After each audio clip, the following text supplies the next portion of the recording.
Bismillahirrahmanirrahim. Assalamualaikum warahmatullahi wabarakatuh. Anak-anak, hari ini tema 1 pelajaran IPA, yaitu tentang sumber dan rambat bunyi. Bisa dilihat ya di LKS tema 1 halaman 17 dan LKS tema 1 halaman 18. Dapatkah kalian bertepuk tangan hanya dengan satu tangan? Atau dapatkah gendang berbunyi tanpa dipukul? Jawabnya adalah tidak. Mengapa? Karena bunyi hanya dapat dihasilkan oleh dua atau lebih benda yang bertemu dan menghasilkan getaran. Coba sekarang anak-anak bertepuk tanganlah dengan dua tangan. Nah, kalau dua tangan menghasilkan bunyi, bukan?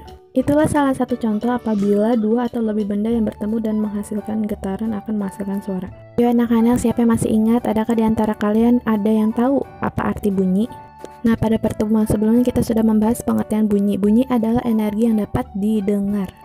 Sedangkan sumber bunyi artinya semua benda yang bergetar dan menghasilkan bunyi. Nah, di LKS sudah tertera ya beberapa macam contoh sumber bunyi. Nah, di antaranya adalah yang pertama adalah pita suara manusia. Nah, jadi anak-anak, suara manusia itu berasal dari pita suara yang bergetar. Di sekeliling pita suara terdapat otot yang menggetarkan pita suara dan mengatur tinggi rendahnya suara.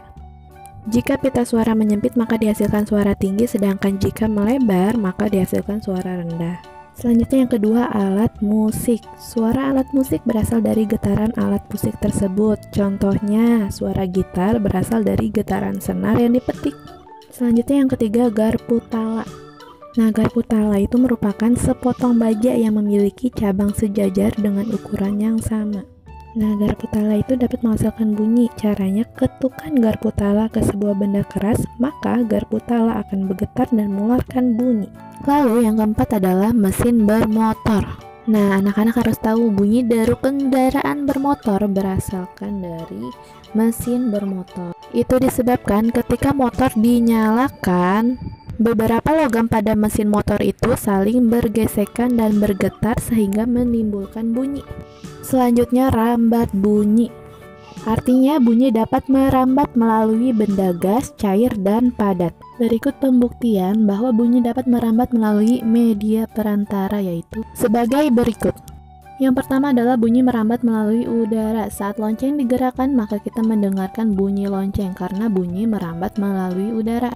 Nah, anak-anak perlu mengetahui juga bunyi tidak dapat merambat di ruang hampa udara. Mengapa? Karena tidak ada udara sebagai media untuk merambatnya bunyi. Yang kedua, bunyi merambat melalui benda padat. Contohnya, jika kita meletakkan telinga di atas meja, maka suara ketukan akan terdengar lebih keras. Dan yang ketiga, bunyi merambat melalui zat cair. Contohnya adalah kita memasukkan corong ke dalam ember yang berisi air hingga bagian bawahnya terendam.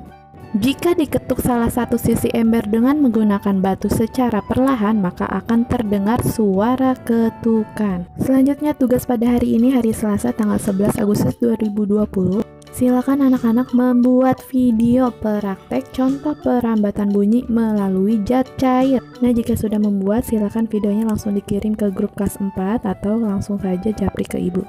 Untuk lebih jelasnya lagi akan ibu berikan contoh video prakteknya sebagai berikut. Nah, anak-anak harus menyiapkan alat-alatnya atau barang-barangnya terlebih dahulu. Di sini yang pertama ada ember berisi air, yang kedua corong, atau kalau tidak ada corong bisa memakai botol plastik yang dibelah menjadi dua, dan yang terakhir yang ketiga batu. Di sini ibu sudah siapkan satu buah ember yang sudah ibu isi penuh dengan air. Ibu juga sudah siapkan satu buah corong. Karena guru di rumah tidak ada corong, jadi ibu menggunakan botol bekas yang ibu potong agar bisa menjadi corong. Kalau kalian di rumah ada corong, kalian bisa menggunakan corong. Tapi kalau tidak ada, kalian bisa seperti ibu guru menggunakan botol bekas kemudian digunting agar jadi corong. Ibu juga sudah sediakan satu buah batu. Untuk melakukan percobaan ini, langkah pertama yaitu kalian masukkan corongnya ke dalam air hingga masuk ke dalam air. Kemudian kalian tempelkan telinga kalian ke dalam corong. Nah, kemudian selanjutnya kalian ketuk-ketuk ember menggunakan batu. Nah, kira-kira seperti itu. Selamat mencoba.